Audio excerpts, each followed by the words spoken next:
নমস্কার বন্ধুরা, বাংলা রসিক ঘরে আপনাদের সবাইকে স্বাগত। বন্ধুরা, সামনে পৌষ সংক্রান্তি, আর পৌষ সংক্রান্তি মানে পিঠে পুলি হবে না তা তো হয় না। তাই একটা সহজ সরল পিঠে রেসিপি আপনাদের সঙ্গে আমি শেয়ার করব। তা হলো তেলের পিঠা বা গুড় পিঠা বা পোয়া পিঠা। খেতে খুবই টেস্টি হয়, অথচ উপকরণ সব বাড়িতেই থাকে। তো চলুন প্রথমে কি করতে হবে দেখে নিই। আমি এখানে 150 গ্রাম মতো চাল ঘন্টা 3 ভিজিয়ে রেখেছিলাম। এটা আমরা যে নর্মাল ভাত খাই সেই ভাতের সেদ্ধ চাল। এবার ভালো করে ধুয়ে নিয়েছি। এবার এটা মিক্সিতে বেটে নেব। দেখুন ভালো করে ফাইন পেস্ট করে নিয়েছি। এবার এতে বাকি উপকরণগুলো দিয়ে দেব। দিয়ে দিলাম 150 গ্রাম মতো ময়দা। আমি 150 গ্রাম মতো চাল নিয়েছিলাম, তাই 150 গ্রাম মতো ময়দা নিলাম। আপনারা চাইলে এখানে ময়দা আর সুজিও দিতে পারেন, যতটা ময়দা ততটা সুজি। এবার দিয়ে দিচ্ছি খেজুর গুড়, বছরের প্রথম গুড় বন্ধুরা এটা। তো প্রথম গুড় দিয়ে পিঠেটা আমি করছি। এটা আপনারা অন্য সময় করলে চিনি দিয়েও কিন্তু করতে পারেন, সেক্ষেত্রে কোনো প্রবলেম নেই।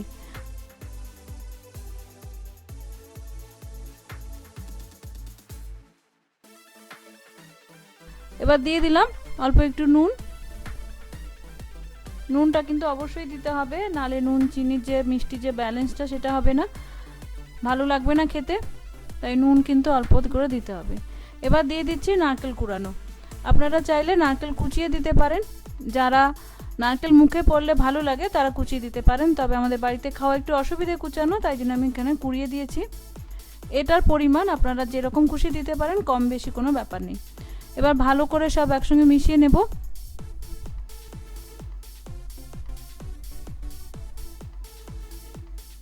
এবার আমি জল দিয়ে দিয়ে একটা স্মুথ ব্যাটার বানিয়ে নেব। যেরকম আমরা মালপোয়ার ব্যাটার করি সেই রকমই হবে। ভালো করে মিশিয়ে মেখে নেব, যাতে কোনো রকম দলা দলা না থাকে।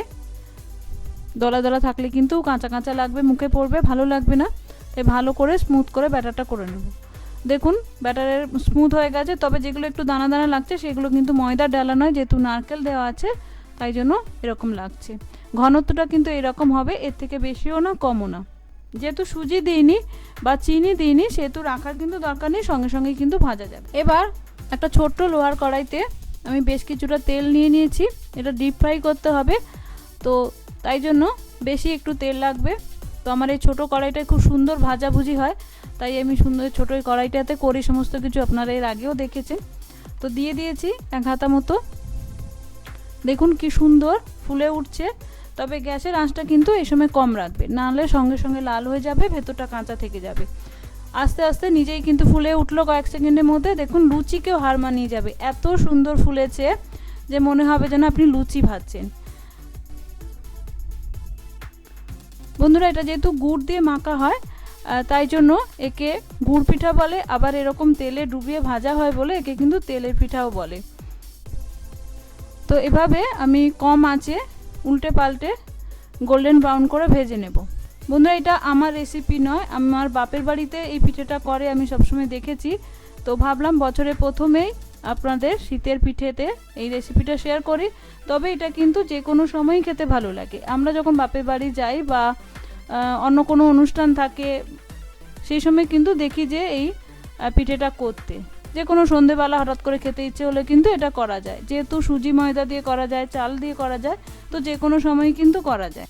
এটা আমিও করছি না, আমার মা বাবা এসেছে তো মা বলে বলে দিচ্ছিল, আমি সেভাবে করছি। যদিও বা আমি জানি এগুলো করতে, তবুও মা বলে বলে দিচ্ছিল। দেখুন কি সুন্দর গোল্ডেন ব্রাউন করে ভাজা হয়ে গেছে, কি সুন্দর লাগছে। আর ভেতরটাও কিন্তু খুব সুন্দর করে হয়েছে, ফুলেছে লুচির মতো। আবার কাঁচাও কিন্তু নেই যে ভেতরে কাঁচা থেকে যাবে, সেরকমও কিন্তু নেই। যেহেতু চাল বাটা দেওয়া আছে তাই জন্য কিন্তু খুব সুন্দর মুচমুচেও কিন্তু হয়েছে। তো এবার আমি তুলে নেব তেল থেকে, তারপরে বাকিগুলো ভেজে নেব। দেখুন বন্ধুরা কি সুন্দর ফুলেছে আর কি সুন্দর মুচমুচে হয়েছে। তবে এই পিঠাটা একটু অয়েলি হয়, তাই জন্য চাইলে আপনারা টিস্যু পেপারে রেখে এক্সট্রা অয়েলটা শোক করে নিতে পারেন। তো বন্ধুরা, রেডি আমার গুড়ের পিঠা বা তেলের পিঠা।